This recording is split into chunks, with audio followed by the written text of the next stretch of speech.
ఒక భూపకాసురుడు ముఖ్యమంత్రి అయితే ఏ విధంగా ఉంటుందో ఈరోజు రాష్ట్రంలో ఆ విధంగా ముఖ్యమంత్రి పరిపాలన నడుస్తుంది ఈరోజు. ఒక చిన్న బ్రోకర్లకు, చీప్ బ్రోకర్లకు ఆలోచించి ఇలా తెలంగాణ ప్రజలను అతలాకుతలం చేస్తుండు.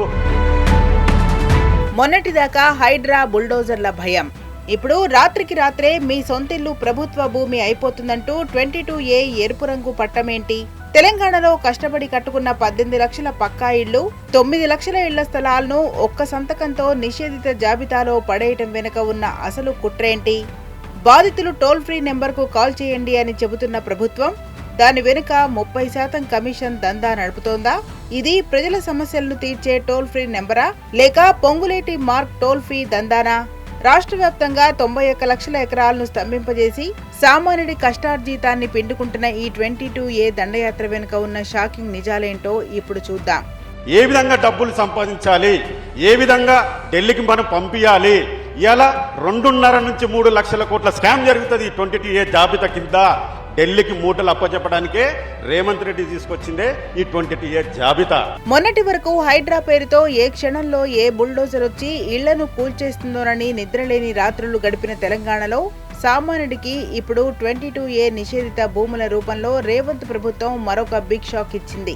ప్రజాపాలన అని చెప్పి అధికారంలోకి వచ్చిన ప్రభుత్వం రాత్రికి రాత్రే మీ సొంత ఇల్లు, మీరు కష్టపడి కొనుక్కున్న ఫ్లాట్లు ప్రభుత్వ భూమి అయిపోయిందని కంప్యూటర్లలో లాక్ చేస్తే ఆ బాధ ఎలా ఉంటుంది?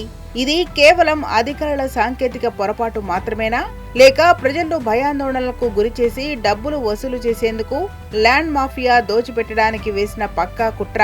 2008లో ఆనాటి కాంగ్రెస్ ప్రభుత్వం ULC రద్దు చేసింది. ULC రద్దయిన తర్వాత ఆ భూములన్నీ పట్టా భూములుగా మారినాయి, లేఅవుట్లైనాయి, ప్రజలు ఇల్లు కట్టుకున్నారు, అపార్ట్మెంట్లు కొనుక్కున్నారు, ప్రజలు అక్కడ నివసిస్తున్నారు. 20 ఏళ్ల నుంచి లేని సమస్య రాత్రికి రాత్రే మీకు ఎందుకు ఆ బుద్ధి పుట్టింది? ఆ ULCలో పరిష్కారమైన భూములన్నీ కూడా ఎందుకు నిషేధిత జాబితాలో పెట్టారు అని ఈరోజు మేము అడుగుతా ఉన్నాం. హైకోర్టు ఆదేశాల నెపంతో రెవెన్యూ యంత్రాంగం తయారు చేసిన నిషేధిత జాబితాను చూస్తే ఎవరికైనా గుండెలు పగిలిపోతాయి. తెలంగాణ వ్యాప్తంగా ఏకంగా 91,15,723 ఎకరాల భూమిని కేవలం నగర, పట్టణ పరిధిలోనే 86,664 ఎకరాలను 22A బ్లాక్ లిస్ట్ లో పడేశారు. దీనివల్ల రాత్రికి రాత్రే ఏకంగా 18 లక్షల పక్కా ఇళ్లు, 9 లక్షల ఇళ్ల స్థలాలు నిషేధిత జాబితాలోకి వెళ్లిపోయాయి. సరాసరిగా ప్రతి గ్రామంలో 200 నుండి 300 ఇళ్లకు కంప్యూటర్లలో ఎరుపు రంగు పడింది. చివరికి తాతలు ముత్తాతలు కట్టిన పాత ఇళ్లను, గ్రామీణ నివాసాలను కూడా వదలకుండా ప్రభుత్వ భూమి అని రికార్డుల్లో ఎక్కించి కుట్రలు చేస్తోంది రేవంత్ సర్కార్. అడ్డంగా మొత్తం కూడా పట్టా భూములను 22A కింద పెట్టినాం. తెలంగాణలో ఇందిరమ్మ ఇళ్ళన్నీ కూడా 22A కిందకి మీరు తీసుకొచ్చినట్టే పేద ప్రజల నుంచి కూడా రాబందుల్లాగా, వాళ్ళ జలగల్లాగా వాళ్ళ రక్తం పీల్చడం కోసమే ఈ 22Aలో మీ ఆదేశాల మేరకు మీ కలెక్టర్లు, మీ రెవెన్యూ అధికారులు పెట్టిర్రు. ఒక సర్వే నెంబర్ పరిధిలో ఎక్కడో ఒక మూల అసైన్, వక్ఫ్, దేవాదాయ లేదా చెరువు సిక్కం భూమి ఉంటే దాన్ని క్షేత్రస్థాయిలో సర్వే చేసి వేరు చేయటం చేతగాక అధికారులు ఏకంగా ఆ మొత్తం బేస్ సర్వే నెంబర్నే కంప్యూటర్లో బ్లాక్ చేశారు. ఒక్క అల్వాల్లోనే ఏకంగా 1,00,000 చదరపు గజాల ప్రైవేట్ ఆస్తులు ఈ ఉచ్చులో చిక్కుకున్నాయి. గతంలో జీవో 59/166 ద్వారా ప్రభుత్వం వద్ద లక్షలాది రూపాయలు చెల్లించి క్రమబద్ధీకరించుకున్న స్థలాలు కూడా ఈ రోజు ప్రభుత్వ భూములుగా మారిపోయాయి. దీనివల్ల గ్రామాల్లో, పట్టణాల్లో అమ్మకాలు, కొనుగోళ్లు పూర్తిగా నిలిచిపోయాయి. లేఅవుట్లు, వెంచర్లు వేసిన రియల్ ఎస్టేట్ రంగం పూర్తిగా వివాదాల్లోకి వెళ్లి కుప్పకూలిపోయింది. దీంట్లో దరిద్రం ఏంటంటే ఈ దేశం కోసం పోరాడిన డిఫెన్స్ కాలనీ అనేది 130 ఎకరాల లేఅవుట్ ఉంది, దాన్ని కూడా నిషేధిత జాబితాలో చేర్చారు. దగ్గర 25,000 నుంచి 30,000 కుటుంబాలు ఇలా అగమ్య గోచరంగా MRO చుట్టూ, RDO చుట్టూ, కలెక్టరేట్ల చుట్టూ తిరుగుతూ ఉన్నారు.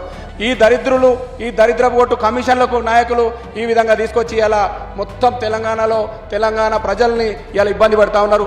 పిల్లల పెళ్లిళ్లు, ఉన్నత చదువులు లేదా అత్యవసర వైద్యం కోసం ఆస్తి అమ్ముకుందామంటే రిజిస్ట్రేషన్లు కావడం లేదు. సబ్ రిజిస్ట్రార్ కార్యాలయానికి వెళ్తే చాలు స్క్రీన్ మీద రెడ్ మార్క్ ప్రత్యక్షమవుతోంది. పోనీ బ్యాంకులో తాకట్టు పెడదామంటే 22A రికార్డు చూపి లోన్లు రిజెక్ట్ చేస్తున్నారు. లావాదేవీలన్నీ నిలిచిపోవడంతో రాష్ట్రంలో రియల్ ఎస్టేట్ రంగం ఒక్కసారిగా కుదేలైంది. తమ తప్పేమీ లేకపోయినా నిషేధిత జాబితా నుంచి తమ ఆస్తిని తొలగించుకోవడానికి, ఒక ఎన్ఓసి తెచ్చుకోవడానికి సామాన్యులు కలెక్టరేట్లు, తహసీల్దార్ ఆఫీసుల చుట్టూ కాళ్లరిగేలా తిరగాల్సి వస్తోంది. ప్రజలను భయపెట్టి స్థలాల తొలగింపు పేరుతో కలెక్టర్ల రికమెండేషన్ల ద్వారా డబ్బులు వసూలు చేయడానికి ఈ డ్రామా ఆడుతున్నారా? లేక అత్యవసరంలో ఉన్న సామాన్యులను తక్కువ ధరకే తమ భూములను దళారులకు అమ్ముకునేలా చేసే కుట్ర? 22A అనేసుకొచ్చి ఎవరు తీసుకురామని చెప్పినారు. ఈరోజు ఒక భూపకాసురుడు ముఖ్యమంత్రి అయితే ఏ విధంగా ఉంటుందో ఈరోజు రాష్ట్రంలో ఆ విధంగా ముఖ్యమంత్రి పరిపాలన ఉంది నడుతుంది. ఈరోజు బిడ్డ పొంగులేటి శ్రీనివాసరెడ్డి తక్షణమే మంత్రి పదవికి రాజీనామా చేయాలి.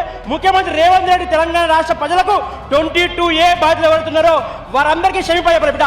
ఇక్కడే అసలు కాంగ్రెస్ నాయకుల దందా బయటపడింది.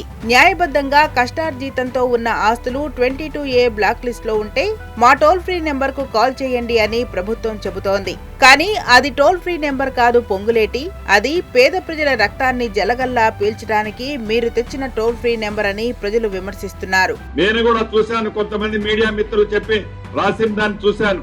100 గజాలు 110 గజాలు దాని రిజిస్ట్రేషన్ కి నేను ఏదో ట్రాన్సాక్షన్ కోసం అమ్ముకోవటానికి పోతే నా ప్రాపర్టీ నిషేధిత జాబితాలో ఉందని. పాపం తననే దాంట్లో న్యాయం ఉంది. 6 కాలం కష్టపడి సంపాదించుకున్న ఆ ప్రాపర్టీలో ప్రభుత్వం దాని నిషేధిత జాబితాలో ఉన్నదన్నప్పుడు డెఫినెట్ గా తన పానిక్ పోయే దాంట్లో అర్థం ఉంది. ఎవ్రీ వీక్ ఈ ఉన్నతాధికారుల కమిటీ సమీక్షిస్తుంటది. టోల్ ఫ్రీ నెంబర్లో కంప్లైంట్ స్వీకరిస్తుంటాం, రిటర్న్ పూర్వకంగా మీరిచ్చే కంప్లైంట్లు స్వీకరిస్తుంటాం. హైవేల మీద వాహనాలకు టోల్ ఫీజు వసూలు చేసినట్టే బాధితులు ఆ నెంబర్కు కాల్ చేయగానే మాకు 30% కమిషన్ ఇస్తే మీ ఆస్తిని 22A నుంచి తీసేస్తాం అని బహిరంగంగా డీల్స్ మాట్లాడుకున్నారని ఓ ప్రచారం నడుస్తోంది. రెవెన్యూ మంత్రి పొంగులేటి శ్రీనివాసరెడ్డి, ఇతర కాంగ్రెస్ నాయకులు నేరుగా 100 కోట్లు సంపాదించుకోవడానికే 22A తీసుకొచ్చి ఆస్తులను, ఇళ్లను బ్లాక్ లిస్ట్ లో పెట్టారని బోగట్ట.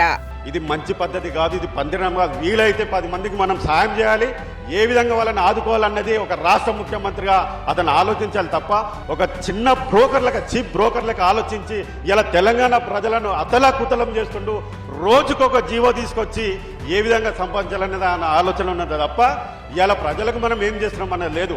రేవంత్ రెడ్డి అండ్ పొంగులేటి శ్రీనివాసరెడ్డి కలెక్టర్ల పునఃపరిశీలన పేరుతో ఇంకా ఎంతకాలం కాలయాపన చేస్తారు? అధికారుల నిర్లక్ష్యం, సాంకేతిక లోపమని నెపం తోసేసి మీరు తప్పించుకోలేరు. 18 లక్షల కుటుంబాల ఇళ్లపై పడిన ఈ ఎరుపు రంగు బ్లాక్ మార్కును తక్షణమే తొలగించాలి. బేస్ సర్వే నెంబర్ల నుంచి ప్రైవేట్ ఆస్తులను వేరు చేసి సబ్ డివిజన్ ప్రక్రియను యుద్ధ ప్రాతిపదికన పూర్తి చేసి క్రమబద్ధీకరించిన స్థలాలకు రిజిస్ట్రేషన్లు ప్రారంభించాలి. సామాన్యుడి హక్కులను కాలరాస్తూ వారిని మానసిక క్షోభకు గురిచేస్తే ఈ ఆక్రోశం త్వరలోనే రేవంత్ ప్రభుత్వం పునాదులను కదిలించే పెద్ద ప్రజా ఉద్యమంగా మారింది. లక్షలాది మంది ప్రజలు తమ ఆస్తులను కాపాడుకునేందుకు రేవంత్ ప్రభుత్వానికి వ్యతిరేకంగా గళమెత్తుతున్నారు. ఓనర్ అమ్మినప్పుడు మేము కొనుక్కున్నాము. ఈ ప్రభుత్వం సంబంధం ఏమిటి నాకు అర్థమైతే లేదు. 40 సంవత్సరాలు అయింది. ఎందుకప్పుడు 3 గవర్నమెంట్లు చేంజ్ అయినాయి. ఎవరు ఎందుకు అడగలేదు అప్పుడు? మా ఇల్లు ఇప్పుడే జ్ఞాపకం వచ్చినాయా? మా ఇల్లు తీసేసిన తర్వాత మా పిల్లలు ఏం కావాలా, మేమేం కావాలా, ఎక్కడ పోవాలా? మా ఇల్లు తీసేసానికి నీకు హక్కు ఏమున్నదని చెప్తున్నా. గవర్నమెంట్ అన్ని తీసుకున్నది, రిజిస్ట్రేషన్ అయిపోయింది, కన్స్ట్రక్షన్ అయిపోయింది, అన్ని డబ్బులు ట్యాక్స్ కడుతున్నాం, డెవలప్ అయిన తర్వాత ఇప్పుడు ల్యాండ్ నాది అనడానికి మీకు హక్కు ఏమున్నది? ఇది కేవలం సాంకేతిక లోపం కాదు, కోట్లాది మంది సామాన్యుల జీవితాలతో ఆడుకుంటున్న పక్కా కుట్ర. ఇళ్లు, ప్లాట్లు అమ్ముకోలేక, లోన్లు రాక ఆందోళనలో ఉన్న 18 లక్షల కుటుంబాలకు రేవంత్ ప్రభుత్వం తక్షణమే సమాధానం చెప్పాలి. జరిగిన తప్పుకు క్షమాపణ కోరాలి.